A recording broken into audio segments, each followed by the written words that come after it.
A paz do Senhor, queridas. Vamos neste dia refletir um pouco sobre o propósito de Deus na nossa vida. Antes que eu e você nascêssemos, o Senhor já havia estabelecido um propósito para a nossa vida, segundo a sua onisciência, a sua percepção do futuro, o seu conhecimento do futuro. Então a palavra de Deus vai nos dizer que antes que nós nascêssemos e criássemos forma dentro do ventre da nossa mãe, o Senhor já havia nos separado para um propósito, para o seu propósito, né? Debaixo da sua vontade, que é boa, perfeita e agradável. Aqui em Efésios, no capítulo 1, no versículo 5, a partir do versículo 5 e o 6 vai dizer assim: E nos predestinou para sermos filhos de adoção por Jesus Cristo, para si mesmo, segundo o beneplácito, ou benefício, ou a boa vontade da sua vontade, para louvor e glória da sua graça, pela qual nos fez agradáveis a si no amado, pela qual o Senhor nos fez agradáveis a si, por Jesus Cristo, porque nós tínhamos uma dívida, a humanidade tinha uma dívida a qual não podia pagar, não teria como pagar, porque essa dívida ela foi baseada na verdade, foi baseado no sacrifício, foi baseado na perseverança e na fidelidade ao Senhor e no amor incondicional sobre todos, sobre aqueles que se julgavam que merecia, sobre aqueles que se julgavam que não mereciam. Houve um amor incondicional sobre toda a humanidade, independente de raça, de status social, se era rico, se era pobre, se era doente, se era saudável, se era diferente, se era alguém que era aceito na sociedade, alguém com estabilidade social, ou se não, se era da religião, ou se não era da religião judaica. Então o Senhor veio para todos, para os judeus, para os gentios e para todas as pessoas de igual maneira, assim como ainda é hoje.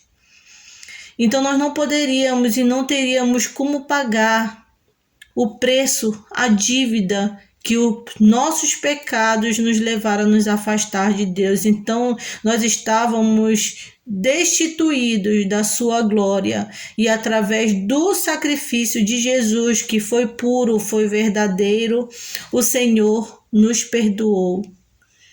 Então, nós não pagar essa dívida. Então, através do seu Filho, nós nos tornamos agradáveis diante de Deus.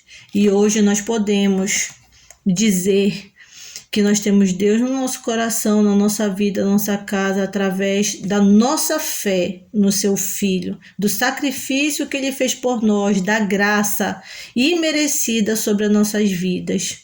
Nós nunca, jamais iremos merecer a graça, o amor, a misericórdia do Senhor, ainda que nós nos ponhamos sobre a total vontade de Deus, a disposição de Deus. Ainda assim, ninguém herdará o céu por merecimento. Não tem como seres imperfeitos receberem a misericórdia do Senhor na sua imperfeição.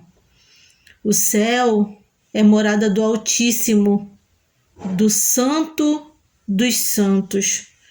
O céu é morada daquele que é santo, santo, santo, como disse o profeta Isaías, quando teve aquela revelação sobre o trono e a glória, o céu, onde Deus está. Então, através de Jesus, nós nos tornamos agradáveis ao Senhor, assim diz a palavra de Deus. E tudo isso, e todo esse propósito na morte de Jesus por nós, foi para que nós fôssemos feitos, que nós fôssemos salvos, que nós tivéssemos uma vida transformada para louvor e glória do nome de Jesus, para louvor e glória do Senhor, do Pai, para que nós fôssemos um com o Pai, assim como Ele era com o Pai, através do sacrifício dele, através da fé nele, desse sacrifício, também nos tornássemos um com eles, né? Então, irmãs, toda a nossa vida foi regada do propósito do Senhor. Ainda que momentos maus, e ainda que esses mesmos momentos pareçam maus aos nossos olhos ainda hoje, nós que temos fé em Cristo Jesus, nós que não vivemos ao léu nesse mundo, nem corremos de um lado para o outro como se não tivéssemos direção. Pela nossa fé, tudo que acontece na nossa vida tem um propósito de Deus. Ainda que nós não entendamos ou compreendamos, tem um propósito de Deus. Nós precisamos pedir ao Senhor para que nos ensine a contar os nossos dias. Então, precisamos entender o real sentido da nossa vida. E nós conseguimos encontrar e entender esse real sentido quando nós nos aproximamos de Jesus. E como podemos fazer isso? Quando nós oramos mais, quando nós lemos a Bíblia, lemos a sua palavra, entendemos mais, procuramos entender a sua vontade através da sua palavra. Quando nós nos amamos uns aos outros, como nós amamos, quando nós amamos o nosso próximo, como a nós mesmos. Quando nós somos obedientes, ainda que isso nos custe, ou seja, ao contrário da nossa vontade, porque precisamos negar a nós mesmos para que o Senhor passe, a vontade, o caráter de Jesus passe a habitar dentro de nós. Assim nós conseguimos entender o propósito de Deus para a nossa vida, que nós fomos constituídos para a glória do seu nome, para louvor do seu nome, e nós conseguimos entender esse propósito e o verdadeiro sentido da vida quando nós nos aproximamos de Jesus, porque é o Espírito Santo de Deus que nos traz essa consciência, esse entendimento. Em 1 Coríntios, no capítulo 10, no versículo 31, vai dizer: portanto, quer comais, quer bebais, ou façais outra qualquer coisa, fazei tudo para a glória de Deus. Tudo na nossa vida precisa ser para a glória de Deus. E quando nós glorificamos o nome de Deus, quando em todos os momentos da nossa vida e em todas as nossas atitudes, a palavra do Senhor está contida em cada gesto, em cada pensamento, em cada palavra, em cada olhar. Isso é difícil? É difícil. Mas precisamos pedir para Deus para que nós saibamos contar os nossos dias, né? Para que nós possamos saber contar os nossos dias.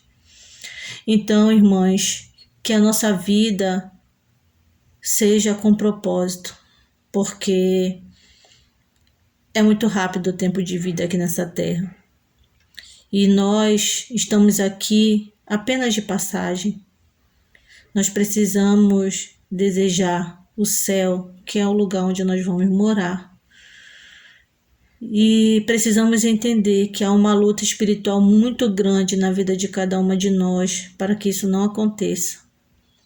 Para que em algum momento nós venhamos perder a fé e o amor e a esperança. E precisamos estar com azeite de reserva em nossas lamparinas, para que nós possamos ter sempre nela, mesmo que o noivo pareça tardar, mesmo que demore aos nossos olhos, mas tudo tem um tempo de Deus, tudo é a misericórdia de Deus sobre a humanidade. O amor de Deus, a humanidade, aquele amor que não quer perder ninguém. Então, se alegre nesse dia, agradeça a Deus pelo dom da vida. É tempo de perdoar, é tempo de amar, é tempo de refletir, é tempo para tudo, ainda temos tempo ainda. Então, seja grata a Deus, viva de maneira consciente, conforme a palavra de Deus. Seja feliz, porque o Senhor veio para nos dar vida e vida em abundância. Quanto mais perto de Deus, mais felizes, realizadas, conscientes, satisfeitas nós somos. Se aproxime de Deus. Conte os seus dias de forma adequada, de forma, como diz a palavra de Deus, de uma maneira consciente no propósito de Deus na tua vida. O Senhor sabe quem Ele escolhe, sabe quem Ele chama, Ele é onisciente, sabe todas as coisas. Se Ele te escolheu, se a fé chegou no seu coração, não foi sem propósito de Deus. Então, que nós possamos viver a nossa vida de maneira plena no Senhor, com alegria. Ainda que as situações adversas venham, ainda que as doenças venham, ainda que as dificuldades venham, ainda que o desentendimento venha, ainda que dentro do nosso lar aconteçam as coisas de maneira que a gente não planejava ou até mesmo que a gente não queria, mas precisamos saber que Deus ele está conosco em todo momento e que nada pode nos separar do amor de Deus.